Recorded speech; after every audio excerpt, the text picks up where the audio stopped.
Hi, so in this video I'm going to be showing you the TRX Pendulum front squat. Now this is going to be helpful for hitting your front quads. It's going to be a good technique for you to learn how to maintain a good posture as well. So what you're going to do is, as you can see, I'm going in between the TRX. I'm then going to make sure that take the handles and I'm going to go underneath my armpits, the handles. So the handles will go underneath the armpits. I'm going to get myself into a 45-degree angle and be on my tiptoes. The key is to think I am nice and straight, like a pencil or any kind of ruler that you want to think about. Keeping the chest up, I place all the weight onto my toes, going nice and controlled down, keeping the chest up, and drive through the front quads, squeeze through to stand up. Down, squeeze through.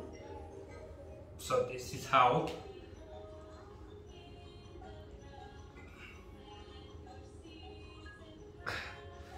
that is how you do the pendulum front squat. If you have any questions, please feel free to drop me a DM at any time.